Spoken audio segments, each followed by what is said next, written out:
But if I had found out that there's going to be many more, no, just no. Like, it's My day-to-day is really boring, you know what I'm saying? And it is still essentially a yeah, fight for survival, but it's yeah, death by a thousand paper cuts, you know? yeah. So it's just like, if it's really winner take all, and I have to and I can kind of just gauge my limitations, you know what I'm saying? And Mm-hmm. just really take a second to be like, all right, what's my skill set? Like, what am I really capable of here? You know, and just abandon all societal conditioning and just be able to really just survive. Mm-hmm. I think I'd actually have a hell of a time, dude. Like, I don't, I kind of, I think I would love this. Welcome, Tater Gang, to the latest pop culture installation that is fueled by pop. We bring you Leave Your Dead, an exploration of how to survive in the most chaotic of life or death situations. Horror movies. Welcome, Tater Gang. I am your committed host, Boss She Made It, joined by the ever-lovely Ren Likes Moons, and today we are surviving Alice in Borderland. The concept is simple. Red and I will examine a series of death game scenarios, choice by choice, while you vote for the most ideal outcomes. So secure the perimeter while we explore what it means to abandon all hope and leave your dead.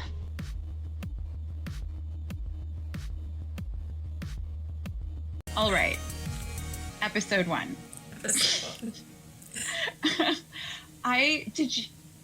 Did you catch, I can't remember Gamer Boy's name. Is it So it's actually it's a take on, A. it's actually a pun. Like Alice in Borderland is a pun on his surname, which is Arisu. So it's basically his surname is Harisu. Okay, yeah, that's meant what to it was. sound like Alice, because that's actually how you say Alice in like Japanese katakana anyways. So it's quite Cute. yeah, they did it on purpose. They did a funny. Okay, they did it. Well, that's cute. Boo. Because I knew Karube, I knew Shibuki, I knew Chota. Like, I just couldn't remember. Yeah. Even though they screamed his name like a million times in the show. I just am like, Gamer Boy. Gamer Boy. I mean, that's fair enough. To be honest, he's really not the most like memorable character. I think from the beginning, the character that really stuck with me the most, like Chota, really annoyed me. Sorry, I didn't like his character.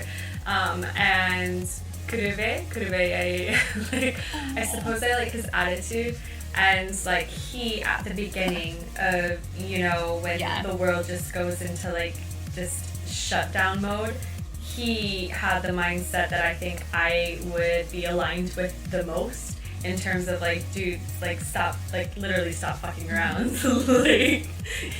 So I kind of, not his like aggression or anything, or his like, yeah, but I related to his attitude quite a bit.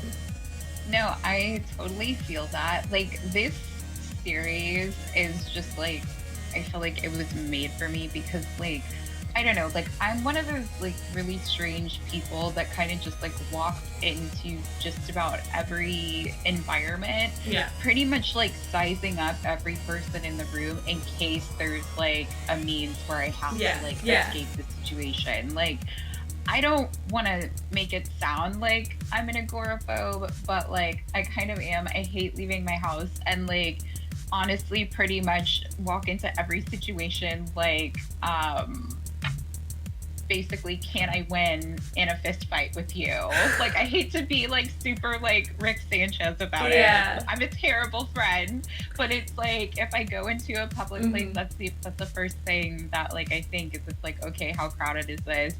Like, where am I? So I feel like everybody kind of failed at that, like in this like first episode where literally they are like doing like rooster fights like on the dudes like like shoulders, Yeah. and they literally like stumble into traffic Oh. and they cause like an accident. So situational awareness with these three, like absolute zero, like fail.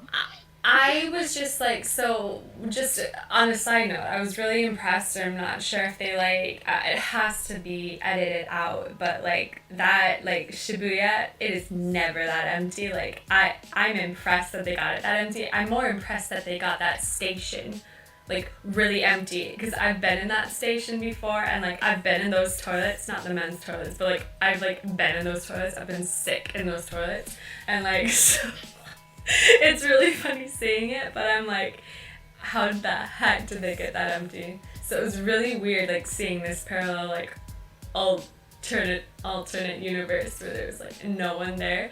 But yeah, I think like from the start as well, I was really just, I think, frustrated with their initial reactions. And then I have a screenshot of it, but their first like, one of their first, you know, thoughts is, let's just sit in the middle of the crosswalk.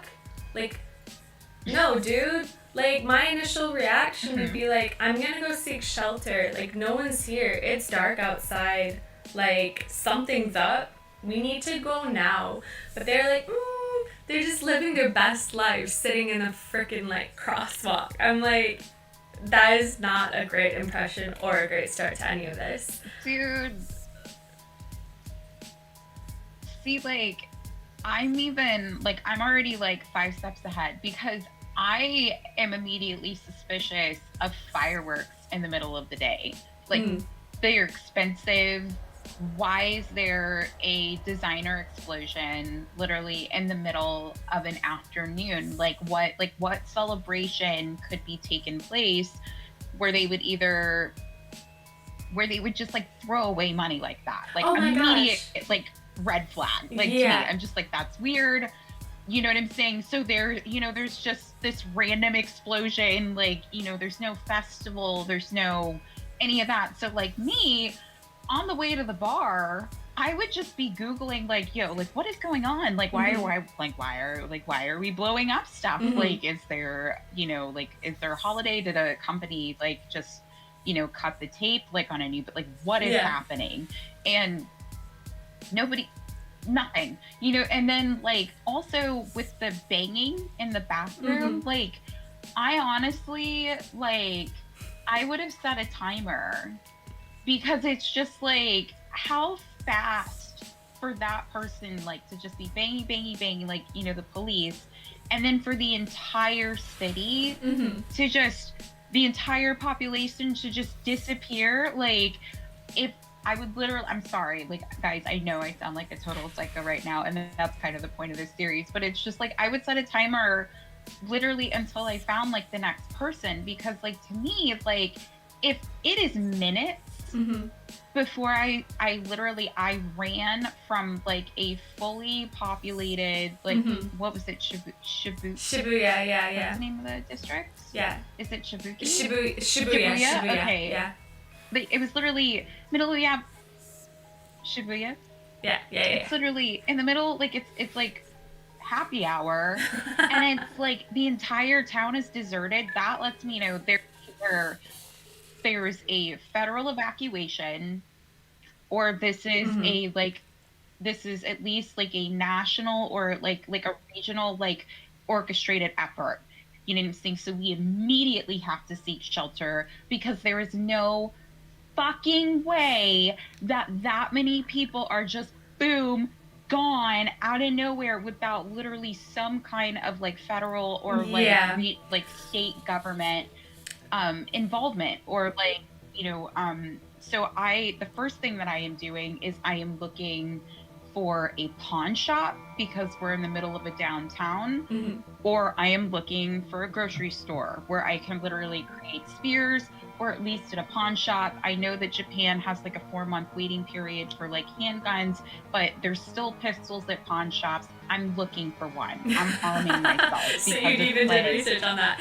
In the back of my head too, I was like thinking, you know, the first thing is, actually, before I would think about like weapons or defense, I would actually go the route of looking at the news, because having lived in Japan back in like 2017 when North Korea was literally doing its thing, like there were so many like notifications that would pop on our phone about like a missile overhead, or like everyone was really on edge that summer, and we basically, I mean, had like plans like, okay, so if it actually does happen, like how long do we have to get to the subway? And we're gonna go to the subway, not the sandwich shop, as much as I would really love sandwiches in that moment, but like like, under how to get to the underground.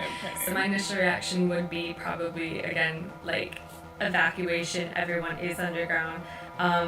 But I think I would be more suspicious that I hadn't heard like screaming or like scurrying. There was really no hit. It just all of a sudden like went silent. So I think that my steps would be look at the news, and then in this situation realize that my phone isn't like turning on, which I would then initially think is really strange. And based off of like the amount of horror games and like video games that I've played, and like a bunch of like parallel conspiracy theories that I've read, like I think my mind, I just wouldn't even really question it at that point. I'd just be like, okay, so this is a possibility, like, because it just wouldn't make sense. And so if I were to be able to like, I think my head would go into the least, in this situation, the least plausible explanation, because like Shibuya, that district, like a whole population just doesn't disappear like that, especially that area, like it just doesn't disappear. I also wouldn't be shouting. I wouldn't shout. I would not shout. They're shouting, hello. Oh my god, I'm so glad you brought that up. So like, here's my thing. Basically, I have like a lot of familiarity, like a state organized disruption. You know what I'm saying?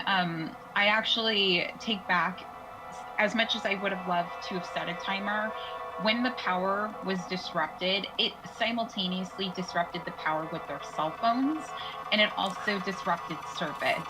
That to me is a military tactic, basically to cause an isolation. So you cannot communicate with your neighbors, or it is intentional to cut off communication so nobody can basically be incentivized to do research on the situation from the outside looking in. Yeah. So when that happened, that's why my immediate instinct would be to arm myself, because this is something organized way bigger than than just a simple like flash mob or something like that, because that is a very strategic way to disrupt communication efforts, even to just get like a sense of where you are, or to create any kind of map.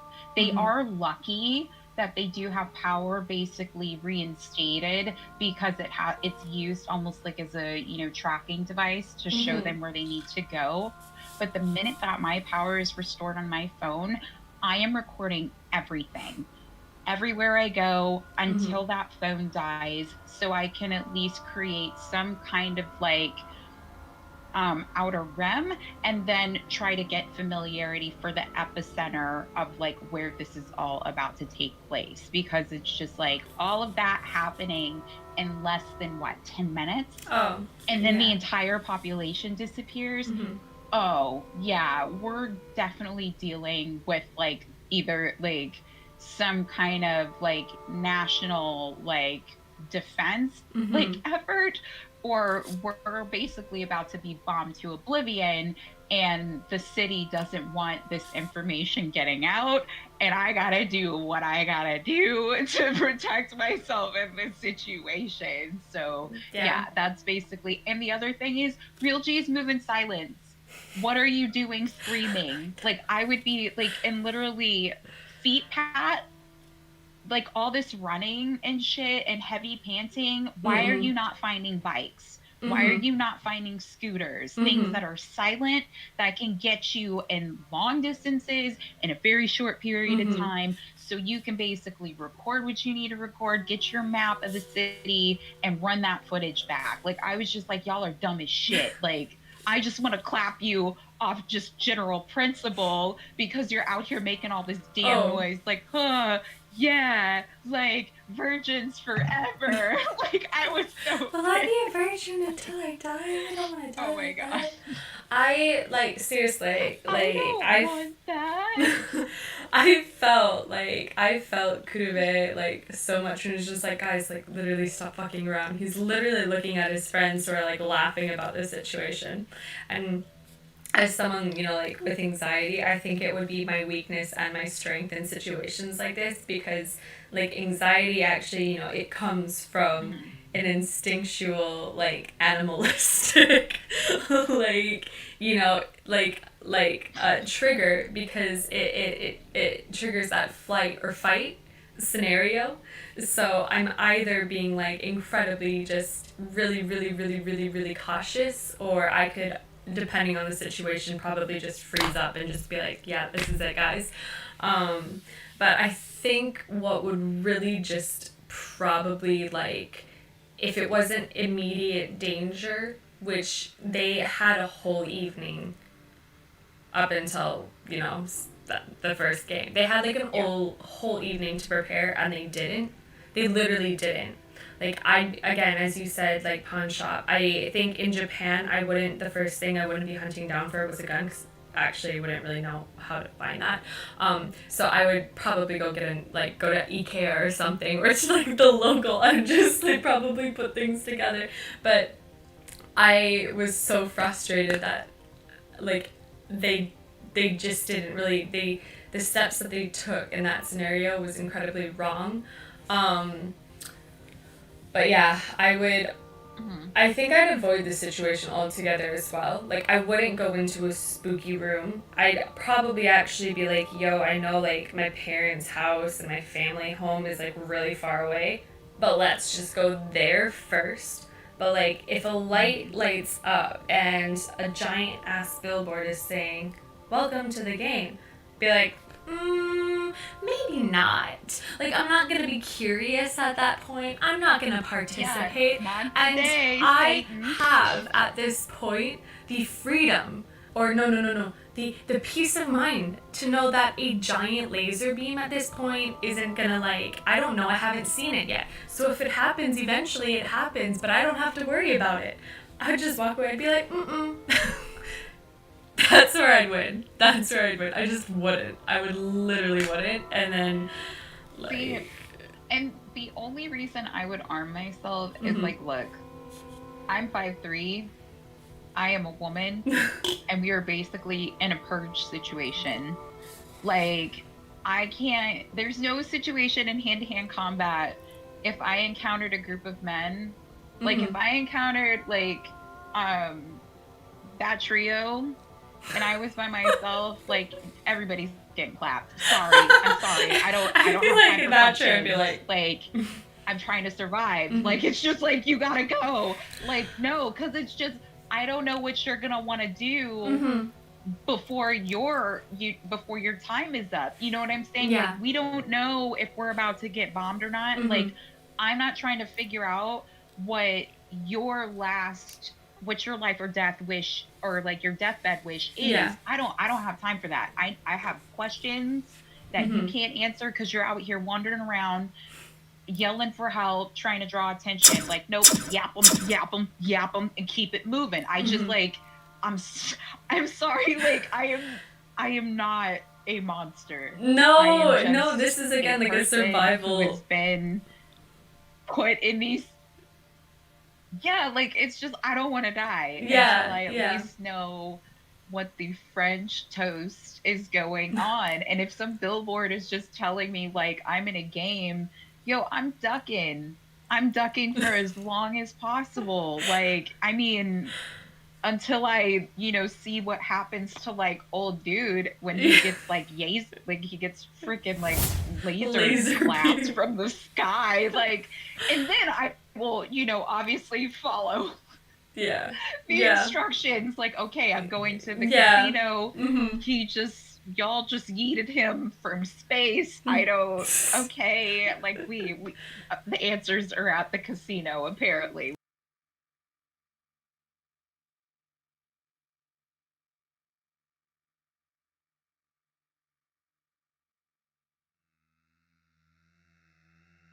But yeah, so this building actually looked like something straight out of Cyberpunk, and I'm like, yep, not going in that building, just not going in that building. But I think because I'm a very, unfortunately, sometimes loyal and empathetic person, I would avoid attaching to people. Like, the moment I would just, that would be the only way that I could survive and not think about, like, sacrificing myself to protect others or, like, going down with them. If I were with my friends, that's a whole different story. Like, I couldn't sacrifice my friends. I couldn't, like, I thought about it. I'm like, no, like, even in a situation, like a desperate situation, I think in my head I would be saying, like, I just don't want to go on further with this. Like, there's no reason for me to, like, push through this. Like, let's just get it done with. I'm done. Like, I'm out. So I don't think I could do that. But, like, in this episode, you know, when they're meeting the two girls, which I'm sure we'll talk about shortly, I think, like, when you're put in a situation like that, you are forced to be with people, it's, you obviously, like, humanize them, but I think I would try to, like, to protect my friends and to protect myself, I would really emotionally distance myself, you know, like, as a human, because I again, like, my focus is my friends and myself, and again, that sounds, like, absolutely horrible, but, like, I don't know them, I don't know their story, and, like, I don't know, they could easily, like... but, like, dead ass, like, I don't know you. Yeah. I couldn't trust someone else if I don't know them. Like, they could easily, like, turn back on me. I don't think my friends would do that to me. I hope they wouldn't. Like, I genuinely don't think they would. But, like, a rando, I'm not gonna trust them for that. Like, no. I think... what is her name? Shibuki. Yeah. She was smart in the beginning. Oh. She basically did what I would have done, and I would have just hung back to see how many people were going to join the game. Yeah. And then size up my opponents from there. Yeah. Basically, because I don't know... well, basically, we don't know how much she knows, but... basically we can at least size up, like, who we would either want on our team or who is basically going to be the biggest threat to us. Like, I'm checking everybody, especially if I hear something like a ding dong, like, as soon as I, like, walk over, like, even if it's my own friend, like, I love you, but no, that's fine. You should walk shoulder to shoulder with me, and you didn't. You led, and so here you are. So I gotta step back, and now you need to figure out what this situation is. You said when I step, I'm gonna step, and you stepped into some shit. Now you need to figure it out, and I'm gonna hang out way back here. So, like, that's basically what it is. So sorry, I think it was Chota that basically led into that situation, and I'd have been like, what's that phone say? He is such a liability. Like, he is an absolute liability. I would not be able to... We'll move on to the second episode eventually, but, like,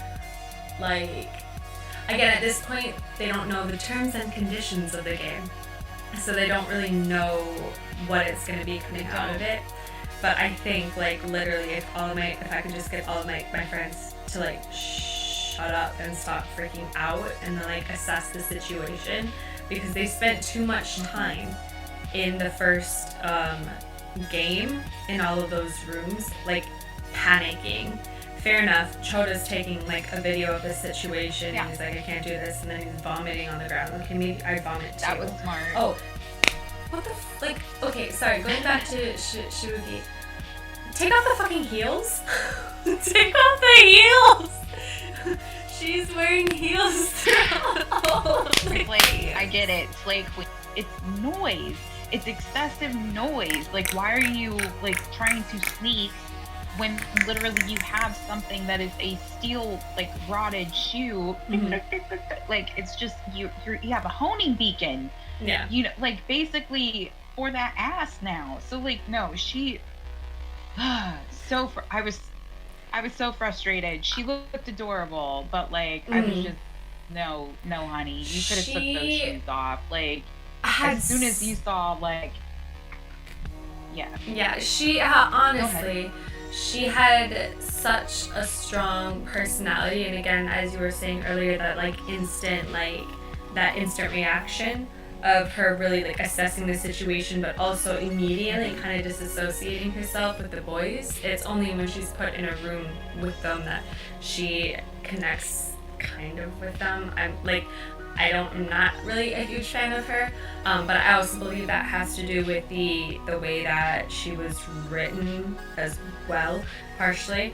But to be honest, Vashti, in that puzzle room, I'd be probably maybe be guessing the whole time. Like, I'm not great at puzzles, and I definitely maybe I would have, but I wouldn't have figured out the length of the car. I wouldn't have been so aware of this situation. Like, I'm shit at math. Like, the way that Arisu goes back and he's like 6 times like, and looking at the ratio, I'd probably be sitting there staring okay, I'm gonna guess which door now. But the one thing I wouldn't have done is open the door and just go through. I'd at least turn it really close and then throw something again, maybe my shoe. I don't need that, but I just that was all Cap. Him doing all that that car bullshit, that was Cap. That was ain't nobody got time for that. I literally, the minute he would have been the car was what me, I'd have been boy, shut up. Yeah. What are you talking going about? Through the store. This game is literally, the game is live or die. That is game. And so me, the way that I think it is, when you walk into situations where the game basically doesn't present the rules right away, they were given instructions, basically you have to escape. So literally when she throws the card, the name tag, it lets you know you can't go out the way that you came. So basically you have to navigate to the exit. So that would have let me know the goal is to escape. So it's just the smartest way to escape is to find out how to leave the building. So I'm taking a picture of that fire escape map, and I am recording that first death, which Chota did. You know what I'm saying? So I can remember basically what that room that she died in looked like. So if I see that I am in a room that looks like that room, that means I gotta get the fuck out of that room, because that is basically, that's where I'm gonna die. I'm gonna get clapped right then and I'm there. not gonna lie, I'd be depending on you. Oh yeah. Oh yeah, I'd be I just literally, my brain would be life. I'm gonna just yeet myself through this door and we'll see if I live or die. That's the game, right? I got so mad. I was y'all got 2 phones, one for the plug, one for the hose, and nobody's taking pictures of how the fucking building is laid out. But if something is telling me that I have to escape and live or die, and there is literally a map on the elevator in which I have to take to get to the... You don't look a gift horse in the mouth, and I just don't understand what these people are thinking. So it's just, I'm sorry, maybe because I trust literally no one unless they have earned it. I got some random lady that's holding out information. I got my friend over here literally throwing up on himself, trying to do shit for the gram. And then I got my other one just trying to fist fight his way through the situation. I'm just yo, bruh, nobody here It's being level-headed. And then you get the fucking schoolgirl that's just like, oh my god. I just would have been like, oh, you're the first one. Oh, you are, no, you are the bait.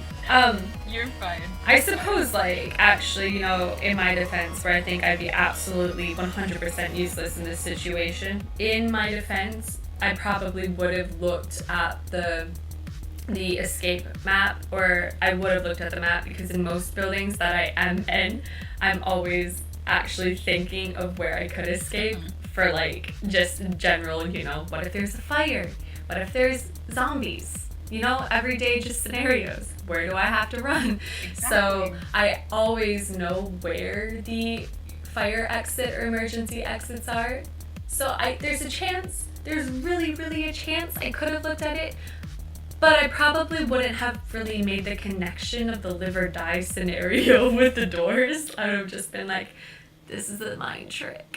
By the time, like, Chota's leg got fucked as well, I think, like, again, if one of my friends was like that, I would just been like, I mean, that's it.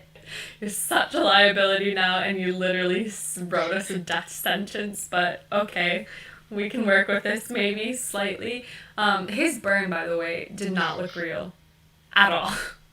It did not. Yeah, so, like, if he had gotten... Okay, so I've actually seen my best friend in middle and high school. He was actually in a cornfield fire. It was very, very tragic. Basically, like, his brother was just being a dumbass, and basically they wanted to do a bonfire, and the whole field caught fire, and basically his grandmother ran out because there was no water, so basically they had to just smother him out, and so she threw a fur coat on top of him, and basically the inside of the coat, like that, like the hide, basically imprinted on like 3/4 of his body. So with like polyester and like synthetic materials like that, they can essentially fuse with the skin and like warp it in such a way where it's just, you know, it does look, and like I'm not like saying this, but basically, so yeah, it's like but he basically, so that leg, the diffusing of the material could have actually been to his benefit if they had wrapped it correctly. But I think that old girl, she's playing to survive. Shibuki is playing to survive. She needs him as alive. She's meat shielding him. So basically he's dependent on her, and basically through seducing him, creating an alliance to basically create leverage. Like if she wants to change the plan, she now, through one means of persuasion or another, is creating a 50-50 split in the party. So it is strategic, it is smart what she's doing. It's just hot boy summer up in here. For these bres. And she's just, you know, she wasn't able to create the alliance and the outcome that she needed. So it's like, even though it sucks, you know, for him, it's like there is a way that they could basically wrap him up. And I mean, for as unfortunate as it is, it looks like you can play on people's behalves and also choose the games that you're in. So it's like, as long as everybody else stays in good health, you know, they can extend their visas, and he just has to be strategic in documenting everything. And if they need bait, he has to be it, because that's how the cards are. He ain't got no skills except, you know, watching his mom sleep with a weirdo priest and getting burnt the fuck up. Those are the only thing that Shota knows how to do right now. So like, it was that moment that I had understood that his mother must have been a part of a cult. And like in Japan, there's a lot of cults actually that like are branched out from Christianity or like Buddhism as well. And I've been approached literally by like so many. I have quite some stories to share, but maybe not on here. But like, yeah, super. Oh, dude. So like, when I had understood in that moment, I thought maybe she was just like, you know, like maybe a Bible thumper, like just really, really, really, really fucking. And Shibuki really was smart. Not that it was right in any sense of the way, but I mean, she needed an ally. She needed someone else. And like through her, you know, flashbacks and her history and how she got to where she was in terms of like her work position, like she made a lot of personal sacrifices. And she would literally do anything just to, you know, make it. So, you know, poor Chota for being a what's it called? Oh, I'm dropping out of the world. Like, I suppose a tool or like a pawn. A pawn. Yeah. Not really that. Yeah, but I just he. Eventually, I think that part of him was redeemed back in the third episode. If he dies, he doesn't die a virgin. Oh no, that's true. That was his dying wish. Just foreshadowing for the first episode. I don't want to die a virgin. Well, dude, congratulations. Spoilers, you didn't.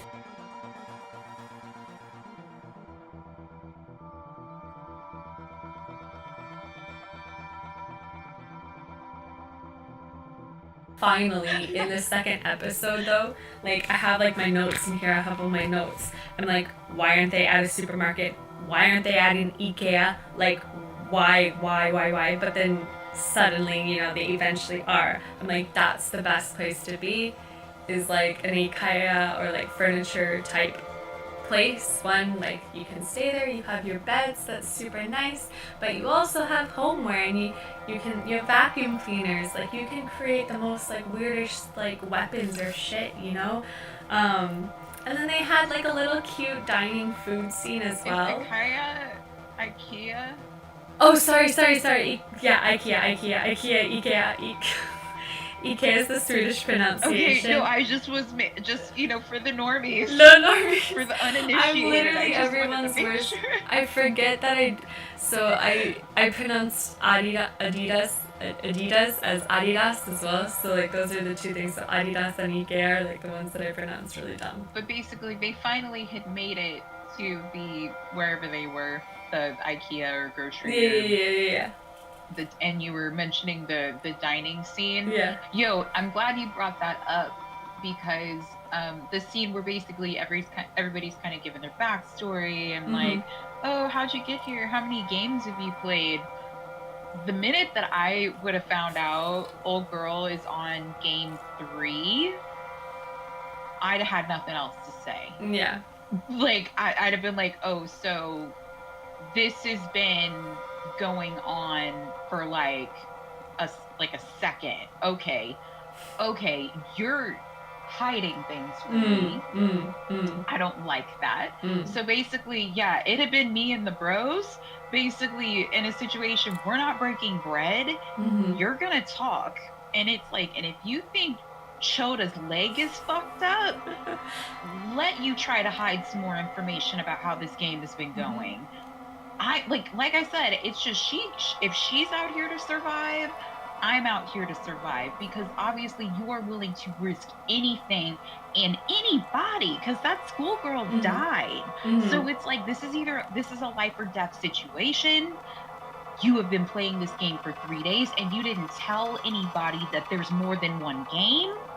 Oh no, you are either getting locked into a bathroom, no food, no water, no nothing. You can drink out the toilet until you tell me what is going on. Because it's just, I'm sorry. Like, I just was like, we're all just gonna, you know, eat all this ramen and slurp all this, you know, all this tartar and like drink the final, and we're not gonna acknowledge that she's on game 3. Yeah. That we're just really, she's super smart and they were super dumb really to let her in, but at the same time, like, I think it was really only Chota. I think Kurube and like Arisu probably, they didn't really have so many interactions or like emotional discussions. I think they just didn't care enough. They weren't really bothered by her. I mean, Kurube obviously had this woman that he loved and was planning on proposing to, and Arisu is just too, like, calculating just random ass shit to like even really take notice of anything. So they really just let her tag along and let her really get to their boy Choda. Which is, yeah. But in her defense, Rookie mistakes. Actually, it's not her defense. I would have, in this scenario or this case, I think I would have been, no, but like first aid and like hunting down like food and just making sure that, I think, you know, aside from the actual like fighting portion or the fighting part of it, I'd really go back into that, you know, tribalistic time where you did have people in really specific roles in order for like the tribe to be a success and like function back when we were like all hunter-gatherers and stuff. And I think I would not be a fighter. I'd only fight if I have to. Definitely a runner, but I would I'd be taking care. I'd be making sure that everybody's all right and taken care of, and then if I have to like, you know, knock someone out, then I'll knock someone out. But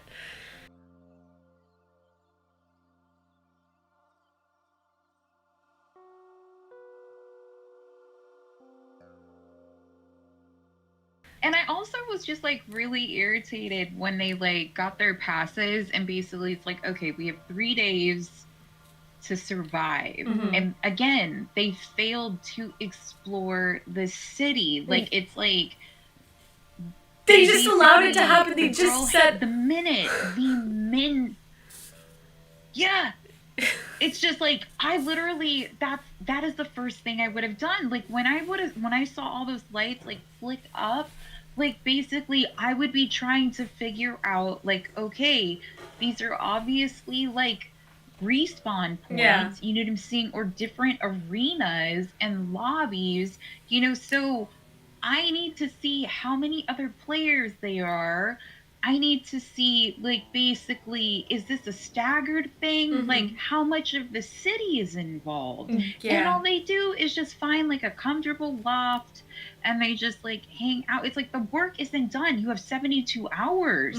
You only need 8 hours to sleep. I would be spending that the rest of the time. You haven't done research. You're not trying to actually... foot patrol. Yeah.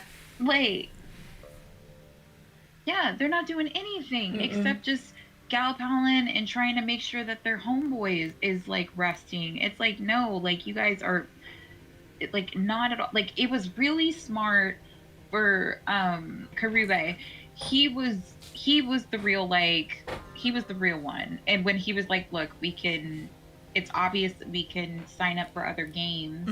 Like why would we just like wait 3 days, you know what I'm saying, when basically we can just accumulate, you know, a bunch of time on our visas. He's like, we got to go be about that action right now. Like, and that to me, I think was the smartest thing. Once they figured out basically the rules of like the ecosystem in which like they basically are being subjected to, that was really smart. That he was just like, yo, eat, take a nap, poop, shower, but we gotta go at least figure out like what is the incentive of participating in this game, and like again, like how much of our community is involved in all of this. He did the best he honestly was like, he was the winner of it all. Like he wasn't, but you know, spoilers, but just like in terms of the person that probably deserves to really make it through, like is him with his, you know, head just, or what is it, bottle cap screwed on tight. Yeah, that one. Regards to how they were meeting more people again, like instantly, are these people that you're going to have to collaborate with? Because everyone's going to die if no one collaborates. There's a bomb in the building that's going to go off. That and a man in a horse mask is chasing after you. But then again, like if you're collaborating, how emotionally attached do you get to them in a sense? And that is always going to be my number one concern in these situations. But I would have just been... The thing is in this situation, I can't hide. I can't hide. And initially, I would be always avoiding situations that are easy to avoid. But if I'm being hunted, then there's no way that I can hide. I can't really, this scenario would be so honestly just really uncomfortable, like very claustrophobic and trapped, and then, yeah. But I think the reveal at the end when they finally, that was heartbreaking actually. Because instantly they're dehumanizing. They found out that it was. Yeah, they're dehumanizing the Tager. There's my accent right there, the Tager. And because this is the person going after, killing them, trying to take their lives. But when we find out that they're also fighting for their own lives, then it becomes like, oh shit. Which was the realization then that, Arisu had. He's like, I just killed a person that was trying to fight for their survival. That would be really hard for me. That'd be really hard. I'd just be really shit at this, Bashti. I couldn't, basically, I just couldn't, I mean, maybe. I think at this point, I literally just would have already given up. I would say, it's just really not worth, I don't want to go through any of these games. Maybe, because I think I would think that if I ended up in this world as easily as I did, maybe it's as easy to get out of. Because if this is a simulation, if this is a game, I think maybe I'd just be like, all right, let's see. Which, I know, sorry, maybe trigger warning right there, but I think I would just I just don't think I'd go through with any of this. You'd just be like. But if I had found out that there's going to be many more, no, just no. I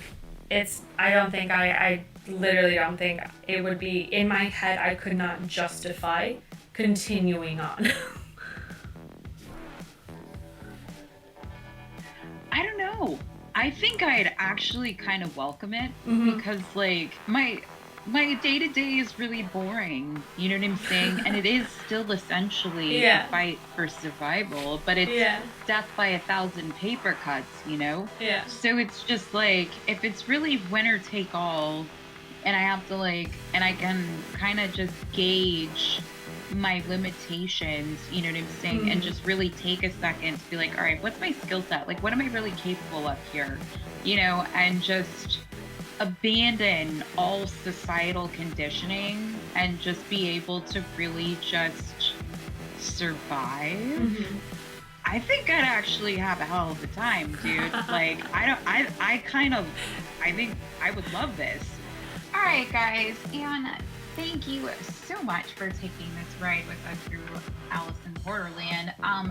Let us know if you want a part 2. Just kidding, we don't care. We're gonna finish it in an episode 2. So basically, we'll summarize everybody's survival tactics. We will remain steadfast, we will remain vigilant and ever perceptive on questioning their logic in all of these scenarios. But as always, it is a pleasure fangirling with you. I am Vashti.